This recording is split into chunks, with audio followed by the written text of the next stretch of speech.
MP board कक्षा 11वीं वाले सभी बच्चों के लिए भूगोल विषय का त्रैमासिक परीक्षा के लिए मेरे द्वारा पेपर बच्चों को बताया जा रहा है और ऐसे प्रश्न बताए जा रहे हैं जो आपको अपनी जो त्रैमासिक परीक्षा है उसमें देखने को मिलेंगे।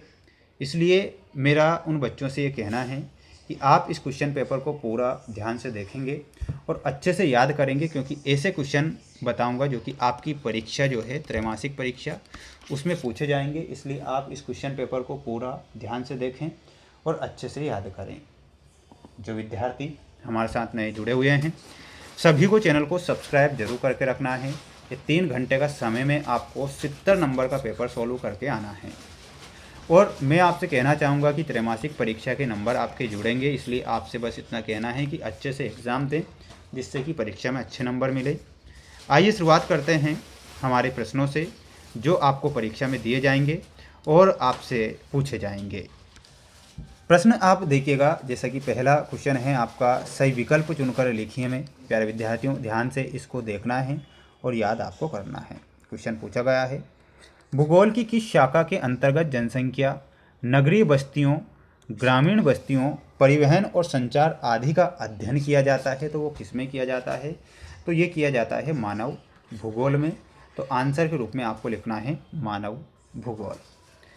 वहीं अगला क्वेश्चन आएगा परीक्षा में, आपको देखना है कि पृथ्वी की उत्पत्ति संबंधी निहारिका परिकल्पना किस दार्शनिक ने प्रस्तुत की थी?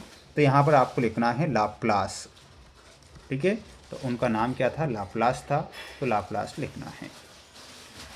क्षोभ मंडल वायुमंडल का संस्तर है, तो इसका जो सही आंसर हो जाएगा थर्ड में सबसे नीचा है। तो क्या लिखना है? सबसे नीचा है। सभी छात्रों से एक छोटी सी रिक्वेस्ट जरूर करूंगा कि प्यारे विद्यार्थियों आप चैनल के साथ जरूर जुड़ें, क्योंकि आपकी प्रत्येक परीक्षा के लिए हम अच्छा कंटेंट लेकर आएंगे जो कि आपको फ़ायदा हो और बिल्कुल आपको अच्छे से पढ़ना भी है। महासागरों की सतह के जल का औसत तापमान कितना होता है? तो महासागरों की जल की सतह का जो औसत तापमान होता है वो कितना होता है?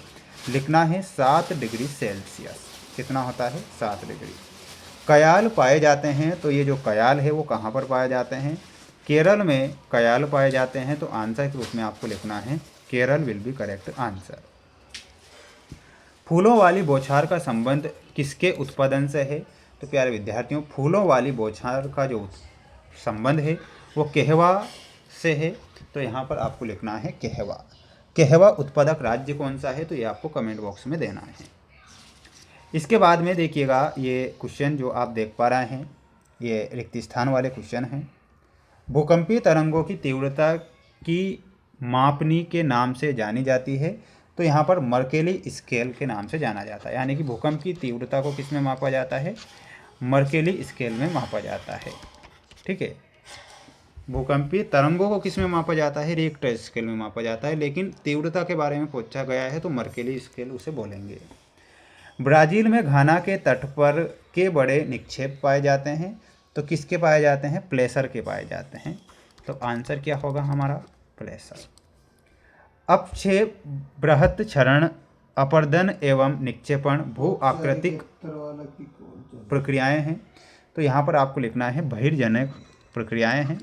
तो यहाँ पर आपको लिखना है बहिर्जनिक। अगला है, वायुदाब को नापने के लिए यंत्र का प्रयोग किया जाता है। तो वायुदाब को बैरोमीटर के द्वारा नापा जाता है। तो यहाँ पर आपको क्या लिखना है? बैरोमीटर। अगला है, पूर्व याम्योत्तर को भारत का मानक याम्योत्तर चुना गया है। तो इसमें आपको लिखना है 82.5 डिग्री। 82.5 डिग्री। मानवीय क्रियाओं से उत्पन्न गैस विश्व के तापमान वृद्धि का कारण है। तो वो है CO2, जिसे हम कार्बन डाइऑक्साइड गैस कहते हैं। ये आपको लिखना है। बढ़ेंगे नेक्स्ट क्वेश्चन की ओर। अगला क्वेश्चन है ये रहा, सत्य सत्य। पी भूकंप तरंगे तीव्र गति से चलने वाली तरंगें हैं जो धरातल पर सबसे पहले पहुंचती है। ये बिल्कुल सही है। ग्रीन हाउस गैसों में क्लोरोफ्लोरोकार्बन अत्यधिक प्रभावी होती है। ये बिल्कुल सही। भूमध्य सागर की लवणता निम्न वाष्पीकरण के कारण अधिक होती है। तो बिल्कुल ये बात आपकी गलत हो। सन 1992 में ब्राज़ील के रियो डी जेनेरो में जैव विविधता सम्मेलन किया गया था। ये गलत होगा। फोर्थ का गलत नहीं होगा भाई, सही होगा ना। उष्णकटिबंधीय सदाबहार वन मानसून वन कहलाते हैं, तो ये गलत है। उष्णकटिबंधीय चक्रवात 60 डिग्री उत्तर तथा 60 डिग्री दक्षिण अक्षांशों के बीच पाए जाते हैं, ये गलत है। अगला है जोड़ी, आप देख पा रहे हैं, ध्यान से देखें। प्राकृतिक तटबंध, तो प्राकृतिक तटबंध में आपका सही आंसर क्या हो जाएगा? नदी निक्षेपण, ये देखना है। मानव में आपका करेक्ट आंसर क्या हो जाएगा? जैसा कि मानव देख पा रहे हैं, मानव होमो सेपियंस, मानव का वैज्ञानिक नाम। श्रीलंका और भारत के बीच की जो खाड़ी है वो कौन सी खाड़ी है? मन्नार की खाड़ी। वन्य प्राणी अधिनियम 1972 में आया था, यानी कि वन्यजीव अधिनियम 1972। ब्राज़ील भू शिखर सम्मेलन में आपको मिलाना रहेगा 1993, तो ये आपको याद रखना है। वहीं नेक्स्ट क्वेश्चन की ओर अब हम बढ़ने जा रहे हैं। ये जो देख रहे हैं आप, एक वाक्य में कार्ल रिटर किस देश के भूगोलवेत्ता थे? तो यहाँ पर आंसर क्या हो जाएगा? जर्मनी।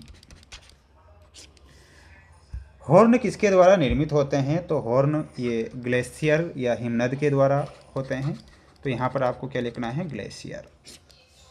आर्द्रता किसे कहते हैं? तो वायु में उपस्थित जलवाष्प की मात्रा को आर्द्रता कहा जाता है, यानी कि वायु में उपस्थित जलवाष्प की मात्रा को आर्द्रता कहते हैं। संसार के किस झील में सर्वाधिक लवणता पाई जाती है? तो उस झील का नाम है वोन झील। ये वोन झील जो है ना, ये तुर्की में है। कहाँ पर? टर्की में। लोकटक झील कहाँ पर है? तो लोकटक झील ये मणिपुर में है, तो मणिपुर लिखना है।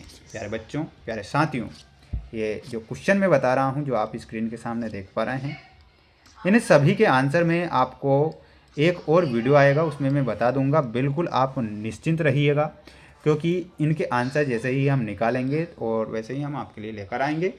इसलिए आपसे मेरा ये कहना है कि आप सभी बच्चे चैनल को सब्सक्राइब जरूर करिएगा। जय हिंद।